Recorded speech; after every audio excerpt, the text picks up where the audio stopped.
Welcome back to class, everyone. I hope everyone had a fantastic weekend. As you can see, my weekend was a good one because the 49ers pulled it off and beat those undefeated Eagles. Really excited about that we are back in the thick of things. So, enough of the 49ers. Hopefully, you guys had a great weekend and you had a great Friday. Forgive my voice in advance. It seems like I am coming down with something and I'm losing my voice a little bit, but I still plan to be back with you guys on Tuesday. So hopefully you had a great Friday and everything was clear and went well. And I'm hoping for much of the same today in this video. And welcome back. It's good to see you today. For you guys is the 29th of September.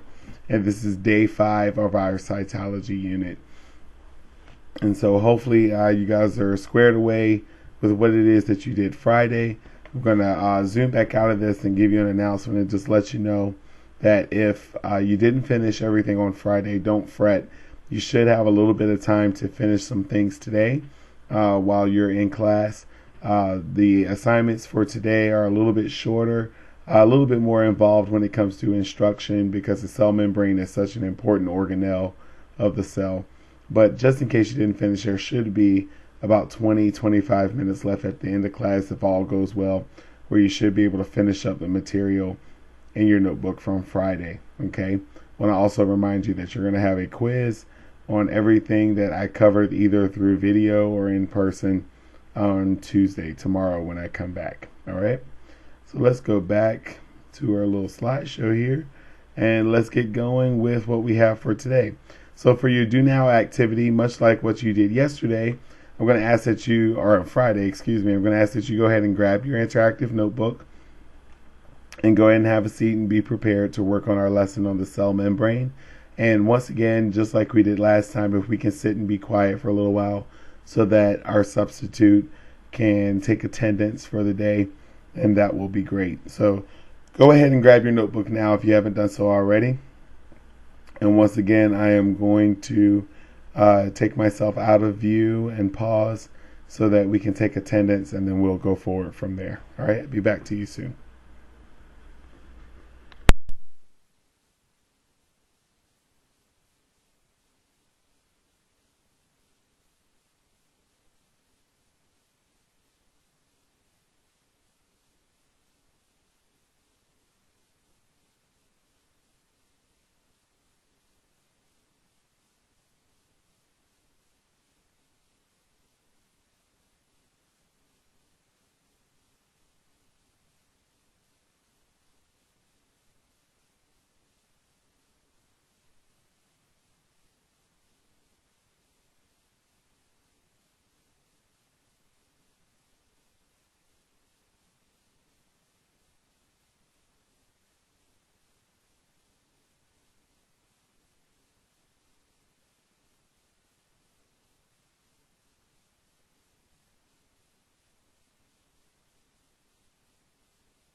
All right, hopefully we've had a chance to take attendance and that process went a little quicker today because we've done the same thing on Friday. And so what I want to do is go ahead and keep it moving. Once again, at any point that you may need to pause the video to make sure that you get done everything that needs to be done, that's perfectly acceptable. All right, so here's our agenda today. We've started already with our opening procedures. We're going to do our statement of affirmation just in a minute. I'm going to give you some reminders of what's coming up, what we've already done in a recap of Friday the 26th lesson. And today we're going to do the cell membrane, pages 54. There's one little typo here, 54 to 56 of our interactive notebook. We're not going to go to 57, okay? I'm going to give you a reminder of what's coming up and some time to work on some stuff, and just a quick reminder that you should be prepared for a 15-question quiz on cytology based upon what we've covered so far. All right. So as we go through to our next slide, we're going to go ahead and do our statement of affirmation. I will start and then you will follow. I am what I say I am. My destiny is success, so I must do my best. My mission is clear. I will learn without fear. I was born for this, aiming high so I don't miss. We've got this. Outstanding. All right, so what we're going to do is we are going to do some reminders. Before I do the reminders, I'm going to say smooth as butter. Very good. I hope you guys are earning these points. These are good points to have, especially with the test coming up on the 3rd of October. That is this Friday coming up. So I hope you guys are earning those points. But anyway, here's a quick reminder for you that you will have a cumulative quiz. And what I mean by cumulative is everything that we've done in our notebook on this unit so far. And that starts at page 40 of your interactive notebook and goes through what we do today on page 56. And we will have that quiz tomorrow. And of course, I expect that you will follow all instructions by the substitute and continue to be the wonderful students that you are. As a recap of what we did on Friday, for anyone who may have been absent or if you just want to make sure you're keeping up with your notebook, we have gone through pages 48 through 53 of our notebook. On page 48, we completed a matching activity with the structure and function of the cellular organelles, and then you pasted the function of each organelle on that little sheet that I gave you on the animal cell organelles on page 49. On page 50, you compare the cellular organelles that we covered on 48 and 49 to a fictitious city. And then for each of those numbered sections of the city, you wrote the name of the organelle and what you thought that part of the city represented. And then finally on pages 51 to 53, I gave you an organelle challenge where you pasted down 3 different handouts and you followed the instructions that were on page 51 of the handout in order to answer those 3 pages. Okay. Wanted to just quickly remind you of what we've done, because when I check your notebook, I'm going to be looking for those things, and those things will also help you immensely on your quiz that you're going to have tomorrow. Okay. Don't you miss me already? Smooth as butter. Liquid silk. All right. So let's keep going and take a look at what we are covering today.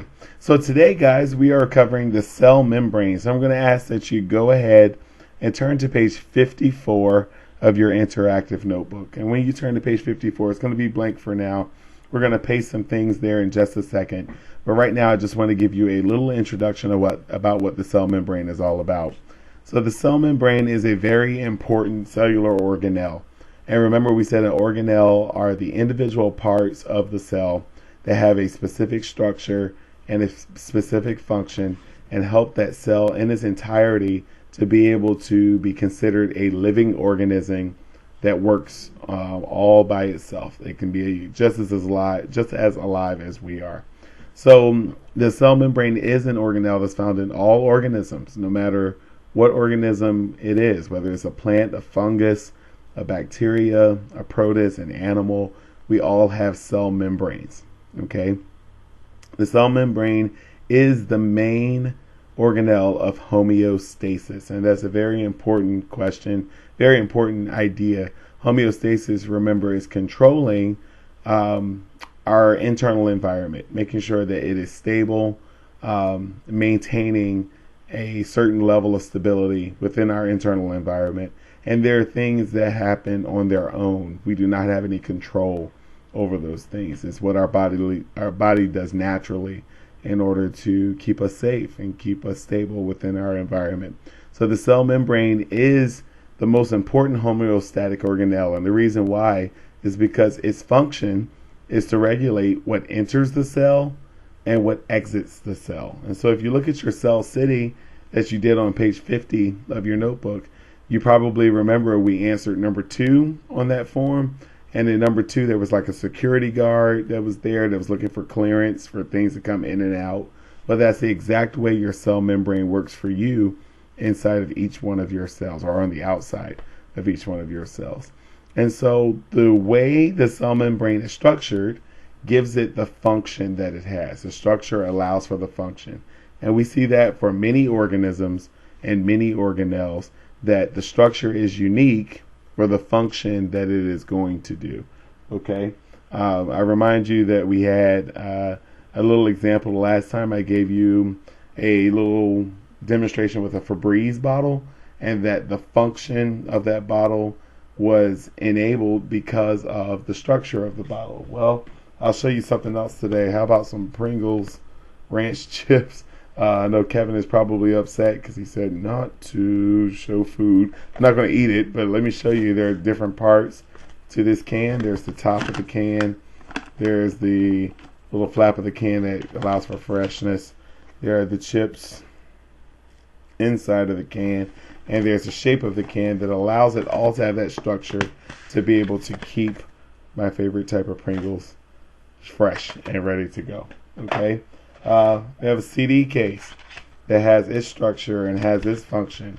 It allows every individual part that's in this CD case, allows the CD case to be here and be able to be protected and be able to be used over and over again. And so structure indicates function. The way the structure looks is going to tell you something about the function, and the cell membrane works the exact same way. Okay? So what I want to do is continue on and tell you that you are going to get a new packet today. It's only 3 pages today and not 6. The 3 pages are pages 54 to 56. And so in your interactive notebook, as you receive these handouts, what I want you to do is to go ahead and paste down all 3 handouts to the appropriate page. So your substitute or a class helper or one of the wonderful Woodrow Wilson Science staff members is going to pass this out to you. And as you receive it, you should look at the top of the page, and you will see that it is clearly labeled at the top of each page what page that worksheet should go on. Okay, so page 54 sheet will say page 54 at the top with some instructions. 55 will have the same thing, and 56 will have the same thing. So if you guys can do me a favor and go ahead and paste those things down now as you receive them. I'm going to take another small break, and then we'll come back and we'll talk about what is on those pages, on pages 54 to 56. Okay? Be right back after these messages.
Here I am. Just wanted to remind you once again that you should be pasting down these 3 pages.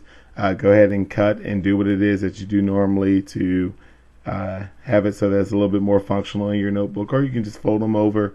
It's up to your preference. But please make sure that you're taking the time right now to paste down pages 54 to 56 of your notebook. All right, I'm watching you. Make sure you're posting things down to your notebook. If you're asleep, wake up. Seriously, post these things down to your notebook. You're going to need them today. Okay?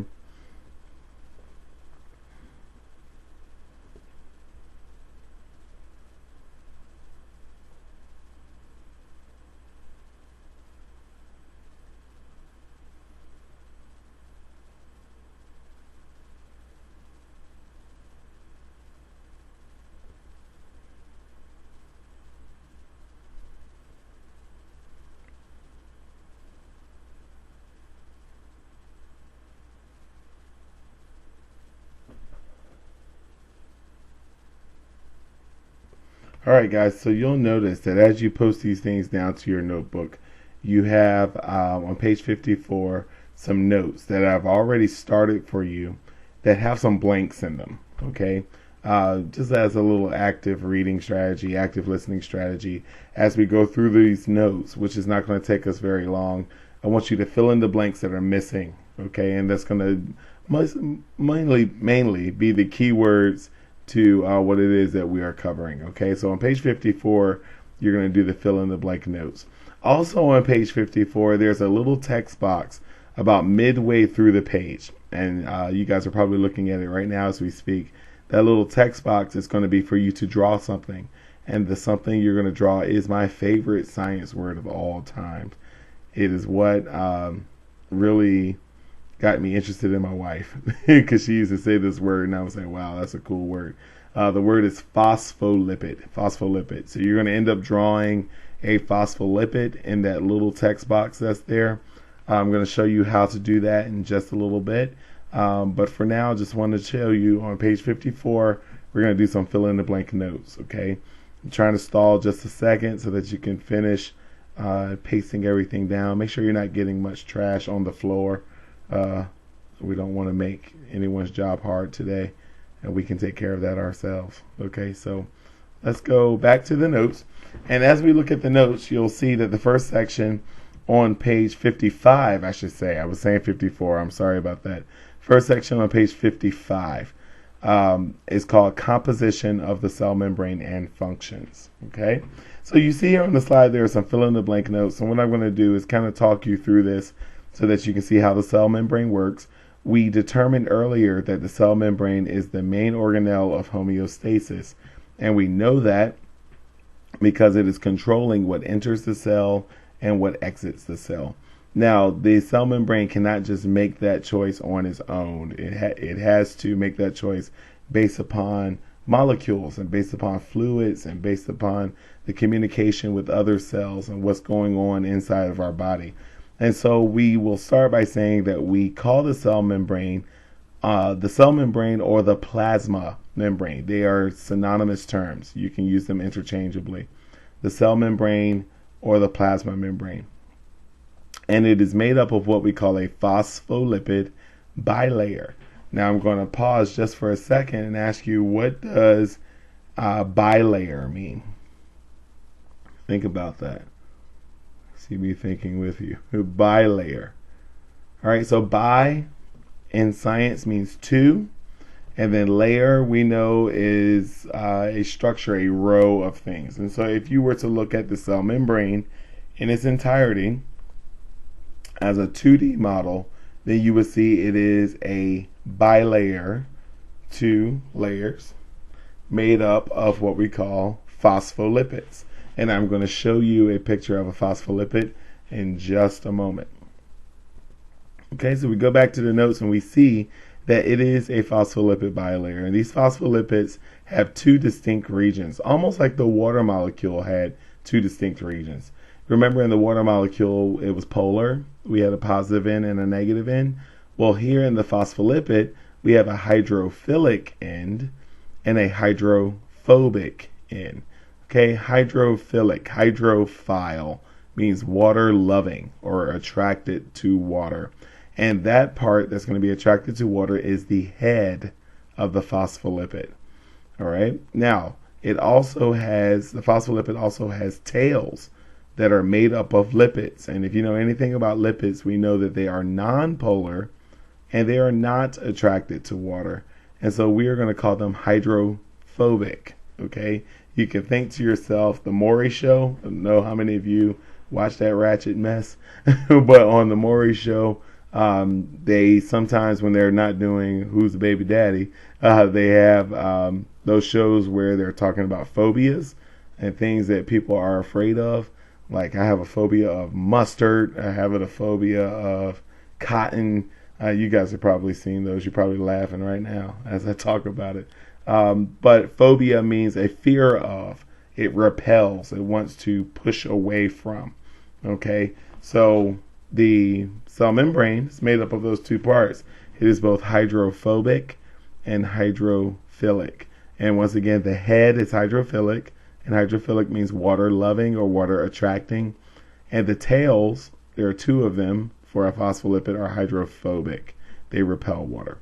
Okay, so phospholipids will allow water and other polar molecules to pass through, into, or out of the cell. These molecules are pretty small, can go into or out of the cell. And if they're just passing through without the use of energy and are moving with the flow, we are going to call this simple diffusion. Simple diffusion does not require energy. All it does is it goes down a flow. And that flow is called the concentration gradient. Almost like what it would be like if you were to go down a water slide. Okay?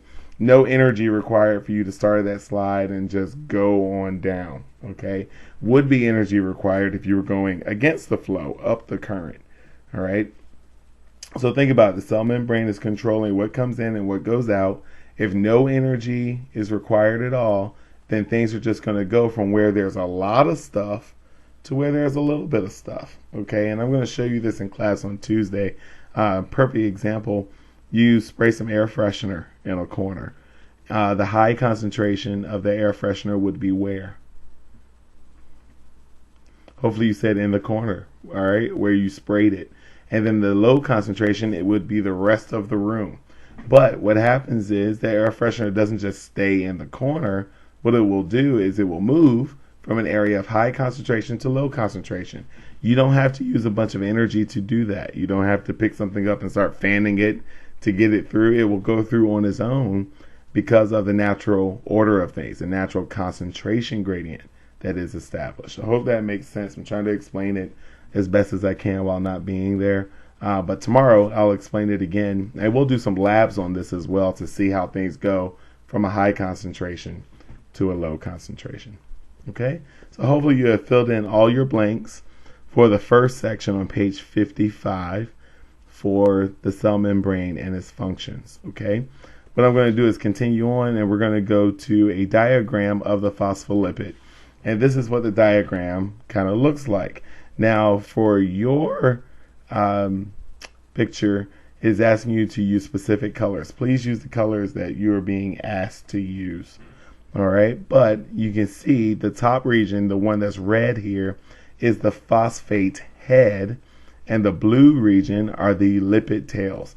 You may want to draw the one that is on the left of your screen, okay, and not on the right. The one on the right looks a little confusing because it's showing the chemical makeup. And you see it's an organic molecule because it contains carbon. All right, but you may want to draw the one that's on the left of the screen. That one would be perfectly fine. And this structure, once again, is called a phospholipid. Now remember, the head is hydrophilic, attracted to water. And the tail is hydrophobic, afraid of water. Okay, and the tails are made of lipids, while the head is made of a polar substance that is attracted to water. Okay, so go ahead and draw that in your little section there in your notebook. I'll give you a minute to do that.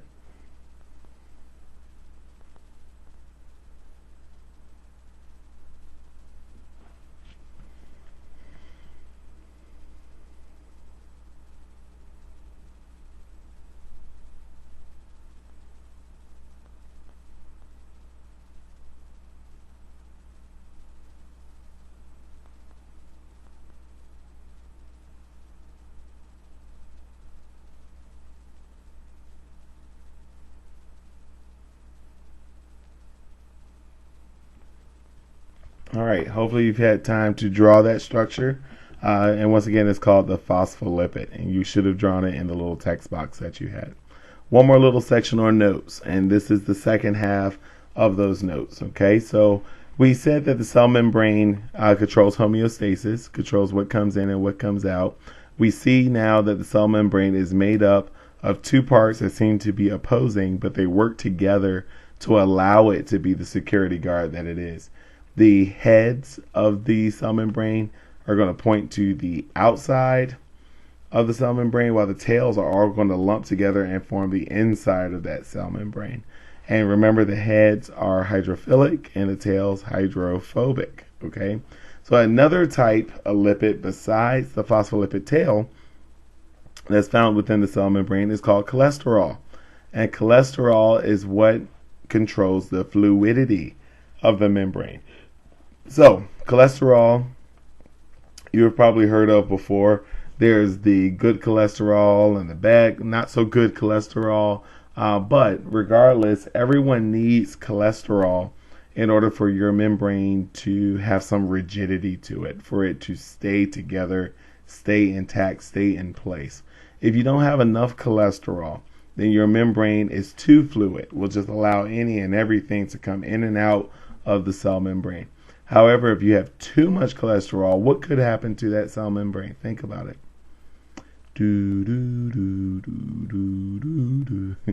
All right, yeah, if you have too much cholesterol, then it would be too rigid.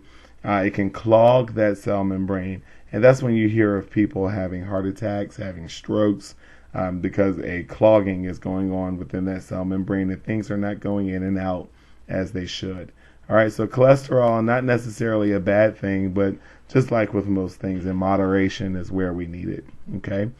Now, that is also a form of a lipid, okay? Now, within that cell membrane also, we have something called a glycoprotein. And the glycoprotein is going to sit to the outside of the cell membrane. And it is there to aid the cell in allowing things to diffuse across by recognizing what's out there. The glycoprotein is going to have a little antenna that's to the outside of it. And that antenna is sensing the environment and trying to figure out what goes in, what goes out based upon the concentration gradient that is there with the cell. I hope these terms aren't going over you guys' head. I'm trying really hard to make sure that I explain it as best as I can. But any questions that you may have, please just jot them down, and I'll be sure to answer them on Tuesday before we take our quiz. Okay?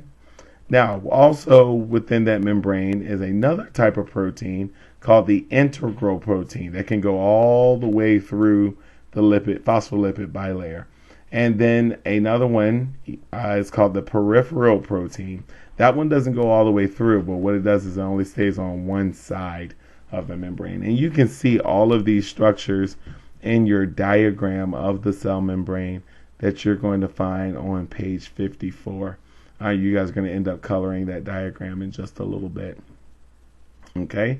Now, what happens is very large molecules, ones that cannot just go through the membrane like water and pretty small molecules, anything that has a charge to it or anything that's large is going to have to go through those proteins in order to get through the membrane. You can almost see it like a tunnel system where things just go through a tunnel in order to get in and out of that cell membrane.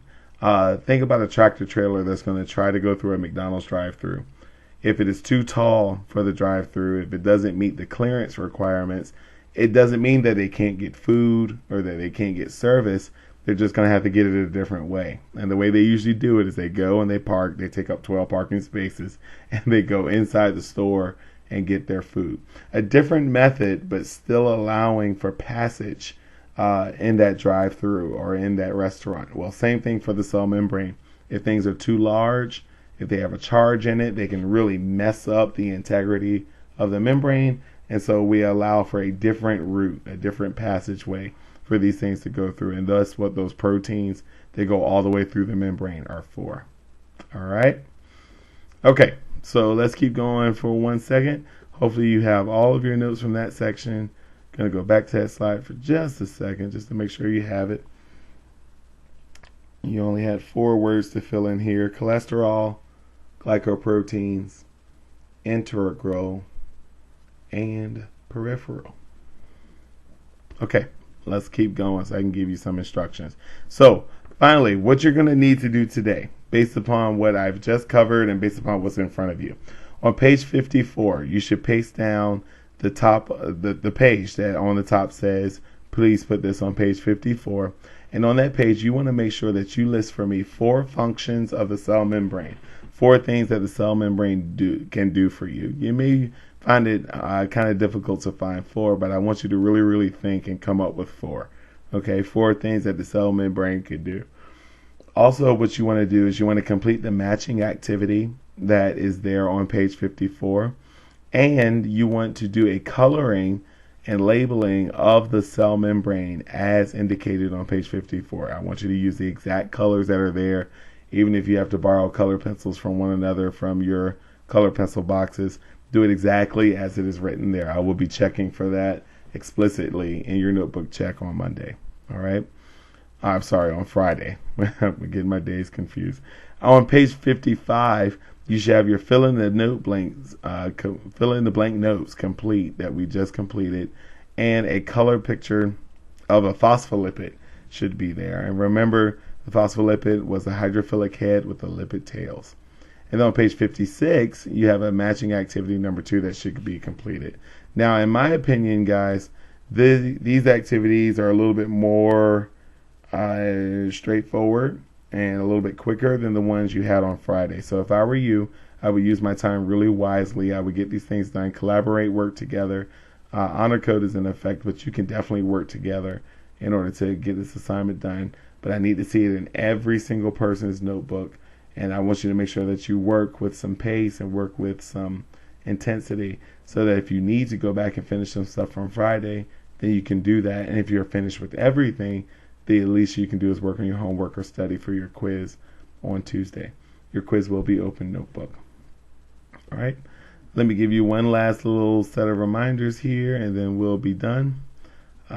Seems like I always like to mess up my last slide, so here we go.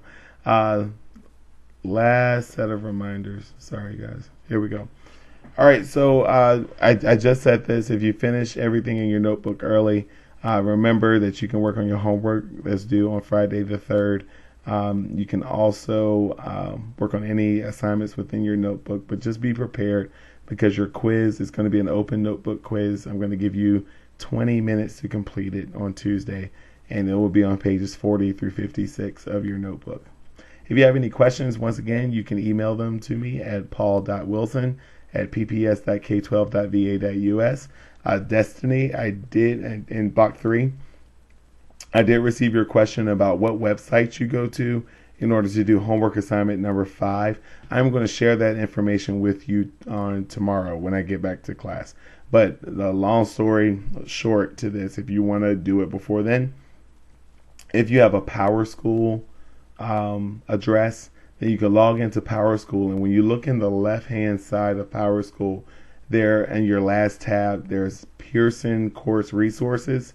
If you click on that, you're already linked to the textbook resources of my class, and your e-assignment is located there. So if you want to go ahead and start with that, you may. And those instructions are for everyone, but I'm going to show you how to do that on Tuesday because I plan for us to take our quiz, cross my fingers if the site is working, on Interactive Achievement, our new testing site, before we have to take our benchmark tests on Thursday and our unit test on Friday. It's going to feel like a busy testing week, but we're going to make it through. All right. And then finally, I will see you guys tomorrow with a fresh taper on my head and with some polo for Mr. Kevin Whitfield, since he likes to challenge me in wearing polo. Hope you guys got everything that you needed out of this. Hopefully you are smooth as butter. Tried to give you as many points as I could while I was out. And I look forward to seeing you guys tomorrow. Thank you for your patience as I went through this process. And also thank you for just being who you are. I look forward to seeing you on Tuesday. Have a great day. Bye-bye.